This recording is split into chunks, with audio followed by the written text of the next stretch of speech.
दोस्तों, जब कभी बात समुद्री डाकू की होती है तो सबसे पहले जहन में आती है हॉलीवुड की मशहूर film pirates of the Caribbean.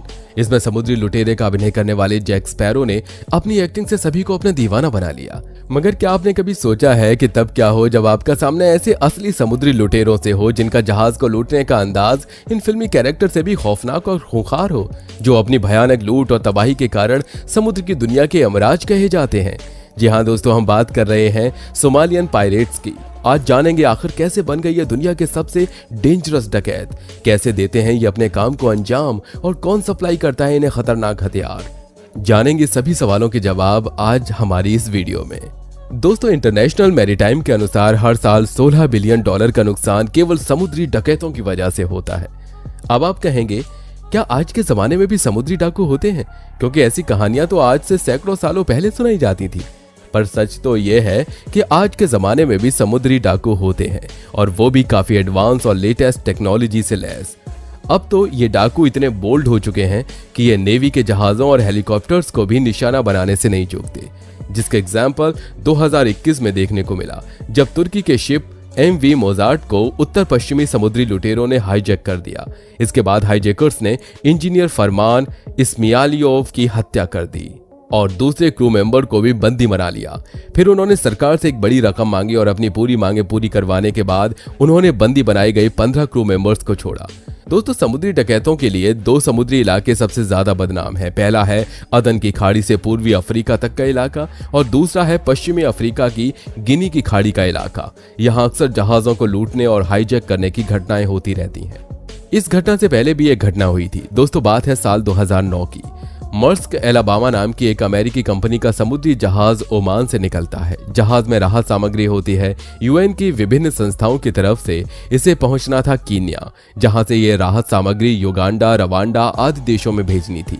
इस रूट से जाते हुए उन्हें सोमालिया के बगल से होकर जाना था।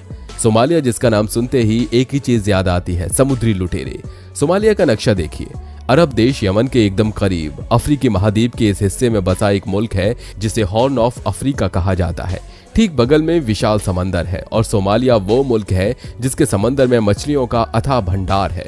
बाकायदा 1990 तक सोमालिया की अर्थव्यवस्था मछलियों के शिकार से ही चलती थी। तब यहाँ समुद्री लुटेरों का कोई डर नहीं था। अधिकतर लोग मछली का व्यापार करते थे। फिर ऐसा क्या हुआ कि सन 2000 आते आते सोमालिया समुद्री लुटेरों का दूसरा पर्याय बन गया। इस सवाल का जवाब जानने के लिए हमें 1990 के दशक में चलना होगा। हुआ यूं कि इस दौरान सोमालिया गृह युद्ध की भेंट चढ़ गया। सरकार जैसी कोई चीज न रही तो नौसेना भी खत्म हो गई, जिसका फायदा उठाया विदेशी कंपनियों ने। सोमालिया के लोग छोटी नावों में मछली पकड़ते थे। उनके सामने विदेशी कंपनियों के बड़े बड़े ट्रोलर आकर खड़े हो गए। लोगों का रोजगार छिनने लगा। जैसे ये चीज व्यापक पैमाने पर हुई, सोमालिया के लोगों ने हथियार उठा लिए और समुद्री लुटेरे बन गए। समुद्री मालवाहक जहाजों का एक बड़ा जखीरा सोमालिया की तट रेखा के बगल से होकर गुजरता था। मछुआरों से लुटेरे बने लोगों ने इन जहाजों को निशाना बनाना शुरू किया। इसका फायदा भी हुआ। फिरौती की एक बड़ी रकम सोमालिया पहुंचने लगी, और साल 2005 तक ये धंधा इतना बड़ा हो गया कि एक पायरेट स्टॉक एक्सचेंज बना दिया गया। यानी लुटेरों के अभियान को फंड करने के लिए आप इनमें इन्वेस्ट कर सकते थे, और बदले में आपको लूटी हुई रकम का एक बड़ा हिस्सा मिलता। ये बिजनेस इतना बड़ा था कि इस आंकड़े से समझिए कि साल 2006 से 2013 के बीच लुटेरों को 27,000 करोड़ रुपए की रकम फिरौती के रूप में चुकाई गई। और दोस्तों, जब समुद्री लुटेरों ने 2009 में अमेरिकी जहाज पर हमला किया था, तब हमले की स्थिति में जहाज की सुरक्षा के इंतजाम ना के बराबर थे। लेकिन फिर भी अमेरिकी कंपनी अपनी चौड़ में थी।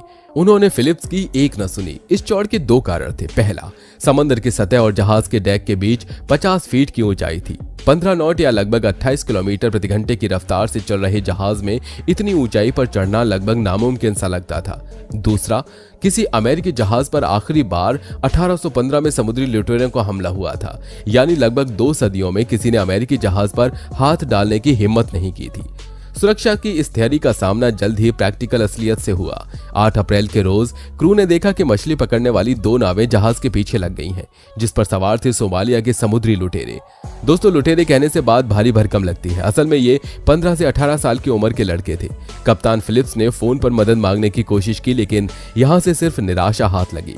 इसके बाद उन्होंने यूनिवर्सल फ्रीक्वेंसी पर एक संदेश प्रसारित किया। ये नाटक था, ये दिखाने के लिए कि मदद आ रही है। फिलिप्स का एक संदेश सुनकर 2 में से एक नाव ने अपना रास्ता बदल लिया। दूसरी फिर भी पीछे लगी रही। इससे छुटकारा पाने के लिए क्रू ने जहाज से पानी के तेज फव्वारे मारे। काफी कोशिशों के बाद जब समुद्री लुटेरों की नाव जहाज के नजदीक न पहुंच पाई, उसने भी पीछा छोड़ दिया। फिलिप्स और उनके क्रू की सांस में सांस आई। ऐसा लगा कि मुसीबत टल गई। रात भर जहाज अपनी गति से रास्ते पर बढ़ता रहा। अगली सुबह सूरज उगा और अपने साथ एक बुरी खबर लेकर आया। फिलिप्स ने दूरबीन से देखा कि लुटेरों की नाव अब भी उनके पीछे है। फिर एक बार एक रोज पहले का घटनाक्रम दोहराया गया। लुटेरों की नाव जहाज के नजदीक आने की कोशिश करती रही और जहाज का क्रू उन पर फव्वारे मारता रहा। कुछ घंटे बाद लुटेरों ने एक सीढ़ी निकाली और जहाज के किनारे से सटा दी, जिसके बाद बंदूकधारी 4 लुटेरे जहाज पर चढ़ गए। जहाज पर चढ़े इन 4 लुटेरों का एक लीडर था जिसका नाम अब्दुवाली मुसे था। चारों से सबसे ज्यादा अनुभवी वही था। उसने बंदूक की नोक पर फिलिप्स से पहला सवाल पूछा, ये जहाज कहाँ का है? फिलिप्स ने जवाब दिया, अमेरिका से। ये सुनते ही चारों लड़के खुशी से खिलखिलाने लगे। अमेरिकी जहाज का मतलब था जहाज की रिहाई के बदले बड़ी रकम मिलेगी। इसके बाद इन्होंने जहाज के कंट्रोल्स चेक किए। पता चला कि कंट्रोल्स काम ही नहीं कर रहे हैं। ये फिलिप्स और क्रू की चालाकी थी। उन्हें पता था लुटेरे जहाज को सोमालिया ले जाने की कोशिश करेंगे, इसलिए उन्होंने जहाज के कंट्रोल्स बंद कर दिए और बहाना किया कि कंट्रोल खराब हो गए हैं। लुटेरों के सरदार ने फिलिप्स से पूछा, बाकी लोग कहाँ हैं? दरअसल फिलिप्स ने क्रू के 14 सदस्यों को इंजन रूम में भेजकर अंदर से ताला लगाने को कह दिया था ताकि लुटेरे वहां न घुस सकें। फिलिप्स के बताते ही लुटेरों का लीडर इन 14 लोगों की खोज में निकला, लेकिन जैसे वो इंजन रूम में पहुंचा वहां मौजूद लोगों ने उसे कब्जे में ले लिया। इसके बाद क्रू और बाकी लुटेरों के बीच बार्गेनिंग शुरू हुई। क्रू ने प्रस्ताव रखा कि अगर वो कप्तान फिलिप्स को छोड़ दें तो वो अब्दुवाली को जाने देंगे। इतना ही नहीं, वो $30,000 और एक लाइफ बोट देने को राजी हो गए। सब कुछ ठीक से निपटता दिखाई दे रहा था कि तभी कप्तान फिलिप्स से एक गलती हो गई। रिहा किए जाने से पहले फिलिप्स लाइफ बोट में घुसे ताकि लुटेरों को उसे चलाने का तरीका सिखा सकें, लेकिन जैसे ही वो अंदर दाखिल हुए, एक लुटेरे ने फिलिप्स की आंख में बंदूक के बट से वार किया और दरवाजा बंद कर दिया। लुटेरों ने फिलिप्स को किडनैप कर लिया था और अब वो उन्हें अपने साथ सोमालिया लेकर जा रहे थे। अब फिलिप्स को लेकर चारों समुद्री लुटेरे सोमालिया की तरफ जा रहे थे। वक्त काफी लगना था क्योंकि लाइफ बोट की स्पीड काफी कम थी और फिलिप्स का अपना जहाज उनका पीछा कर रहा था। करीब एक दिन बाद 11 अप्रैल को अमेरिकी नेवी का एक नौसैनिक जहाज भी वहां पहुंच गया। उन्होंने लुटेरों से लीडर अब्दुवाली से बातचीत की कोशिश की। लुटेरे करोड़ों डॉलर फिरौती की मांग रहे थे। अमेरिकी नेवी सील्स ने उन्हें बातों में उलझाए रखा और साथ ही फिलिप्स की रिहाई का प्लान भी बनाते रहे। 11 अप्रैल की रात फिलिप्स को भागने का मौका मिला। उन्होंने एक लुटेरे को धक्का दिया और खुद समंदर में छलांग लगा दी, लेकिन इससे पहले कि वो अपने जहाज तक पहुंच पाते, लुटेरों ने उन्हें दोबारा पकड़ लिया। फिलिप्स की जान अब खतरे में थी।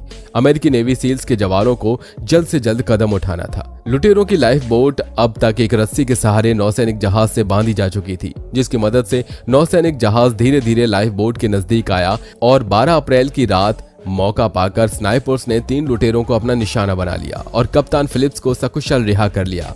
इस ऑपरेशन में चौथे लुटेरे अब्दुवाली मुसे की जान बच गई थी। दोस्तों, सोमालिया साल 2023 से ही गृह युद्ध की मार झेल रहा है, जिसमें पिछले 20 सालों में कुल 5 लाख लोग मारे जा चुके हैं। सोमालिया से सटे समंदर में नेचुरल रिसोर्सेज की बहुत आयात है, लेकिन उनका दोहन आज भी सिर्फ विदेशी कंपनियां करती हैं। दोस्तों, आपको क्या लगता है, क्या इस समस्या का समाधान हो सकता है? आप हमें कमेंट सेक्शन में जरूर बताइए। साथ ही वीडियो पसंद आई हो तो लाइक करिए और चैनल को सब्सक्राइब करके बेल आइकन को प्रेस करना बिल्कुल मत भूलिए।